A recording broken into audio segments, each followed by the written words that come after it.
بسم الله الرحمن الرحيم. لا الشمس ينبغي لها أن تدرك القمر ولا الليل سابق النهار وكل في فلك يسبحون. சூரா யாசீனுடைய 40வது வசனம். சூரா யாசீனுடைய இந்த 40வது வசனத்தினுடைய விளக்கம்.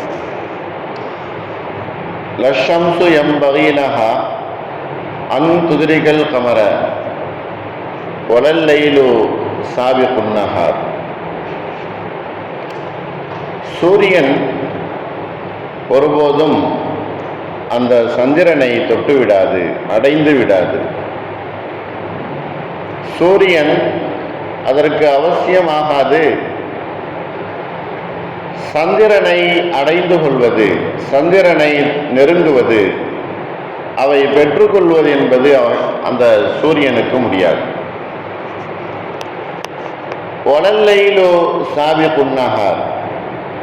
அதே போல இரவு என்பது பகலை முந்திவிடாது. வக்குல்லுன் ஃபீ ஃபலகி யஸ்பஹூன்.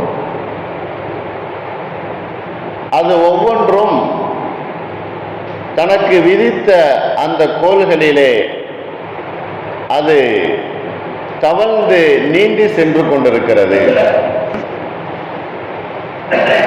இன்னும் அது சுற்றி கொண்டே இருக்கிறது. சுழற்சி முறையிலே அது இருந்து கொண்டிருக்கிறது.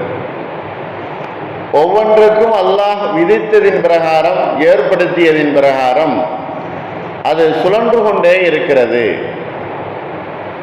சூரியன் ஒருபோதும் சந்திரனை அடைந்து விட முடியாது.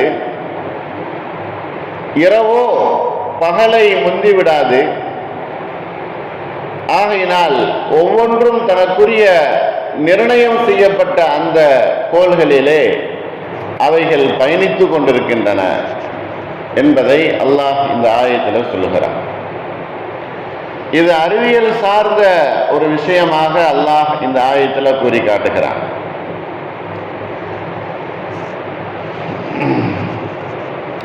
ஒவ்வொன்றும் அல்லாஹ், ஒவ்வொரு பொருளுக்கும் அல்லாஹ் ஒவ்வொரு எல்லையை விதித்திருக்கிறான். அந்த எல்லையின் பிரகாரம் அவைகள் பயணித்துக் கொண்டிருக்கின்றன.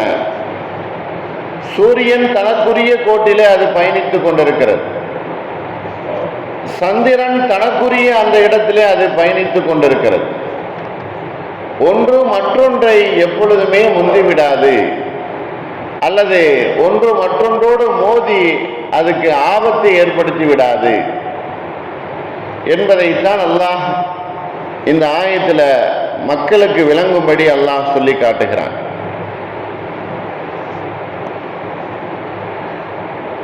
முஜாஹித் ரஹ்மத்துல்லாஹி அலைஹி அவர்கள் இதற்கு விளக்கம் அளிக்கும் பொழுது, அல்லாஹ் படைத்த வானத்தில் இருக்கக்கூடிய சூரியன், சந்திரன், நட்சத்திரங்கள், வரக்கூடிய இரவு பகல், இவைகள் அனைத்தையுமே அல்லாஹ் ஒரு எல்லைக்குள், ஒவ்வொன்றுக்கும் ஒரு எல்லையை நிர்ணயம் செய்திருக்கிறான். அந்த எல்லைக்குள் அது இருந்து கொண்டிருக்கும். அதற்குரிய நேரம் வந்துவிட்டது என்று சொன்னால் அது சுழல ஆரம்பித்துவிடும். ஒன்று மற்றொன்றை எப்பொழுதுமே மீற முடியாது. முந்தி செல்லுதல் என்பது கிடையாது. எப்படி வாகனங்கள் முந்தி போய் கொண்டிருக்கிறதோ ரோடுகளிலே, அதுபோன்று முந்தி செல்ல முடியாது. அவைகளுக்குரிய நேரத்தில் அது உதயமாகும், அது வெளிப்படும், அது செல்லும். பகல் அதற்குரிய நேரத்திலே உதயமாகும், இரவு அந்த பகலை அதற்குரிய நேரத்திலே மூடிக்கொள்ளும். ஒன்று போனால் மற்றொன்று வந்துவிடும். அந்த இரண்டாவது வந்து முடிக்கும் பொழுது முதல் வந்தது மறுபடியும் திரும்பி வந்துவிடும். அதே போல சூரியன், சந்திரன் எப்படி ஒன்றுக்கொன்று இணைந்து கொள்ள முடியாதோ, சேர்ந்து கொள்ள முடியாதோ, அதுபோல் இரவு பகலும் ஒன்றுக்கொன்று சேர்ந்து விட முடியாது. பகலுடைய வெளிச்சம் இரவிலேயோ அல்லது இரவனுடைய இருள் பகலிலேயோ வந்துவிட்டது என்பது கிடையாது. சுஃபியானு சௌரி ரஹ்மத்துல்லாஹி அவர்கள் கூறுகிறார்கள், பகலுடைய வெளிச்சம் இருக்குதே அது இரவிலே கலந்து விடாது, இரவனுடைய இருள் பகலிலே கலந்து விடாது. இரண்டுக்கும் அல்லாஹ் தனித்தனி நேரத்தை வைத்திருக்கிறான். ஆகையினால் அதிலே அவைகள் பயணித்துக் கொண்டிருக்கின்றன. அல்லாஹ்வுடைய இந்த படைப்பு இருக்கிறதே மிகப்பெரிய ஒரு படிப்பினையை நமக்கு தரக்கூடிய படைப்பு.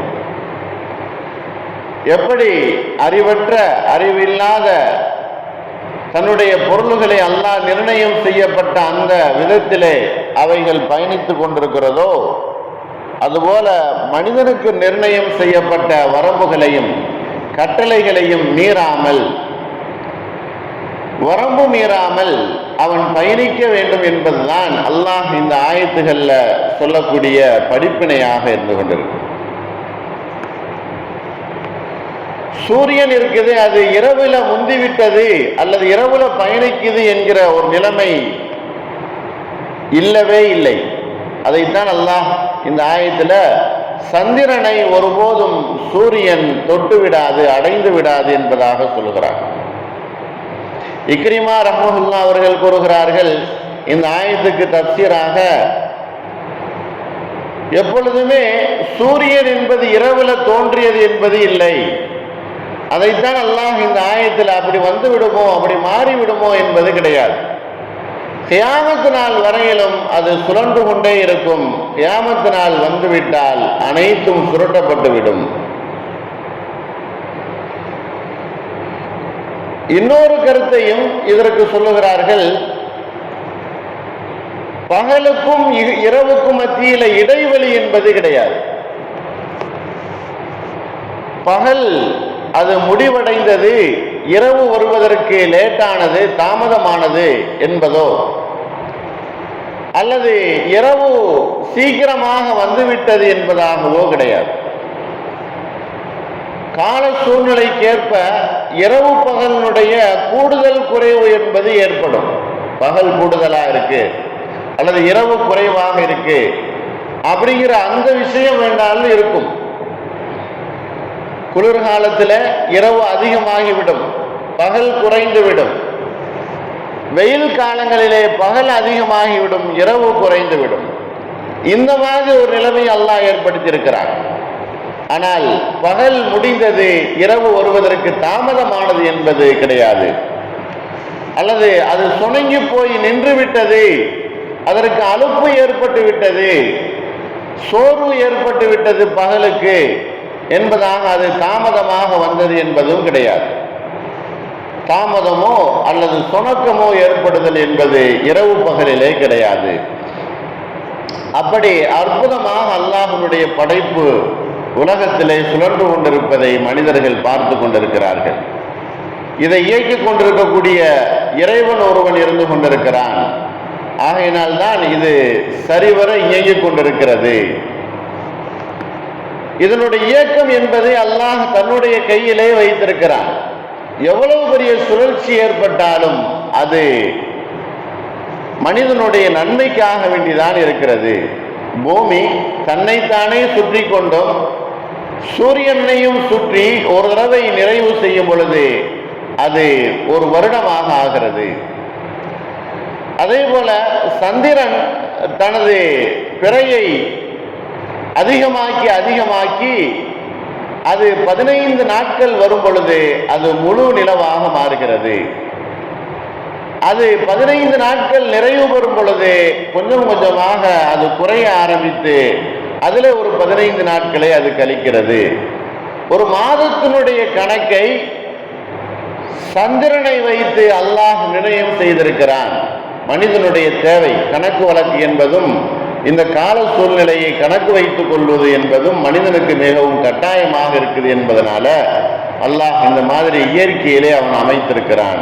இதுல எந்த ஒரு மாற்றமும் தனக்குத்தானே ஏற்படுத்தி கொள்ள முடியாது.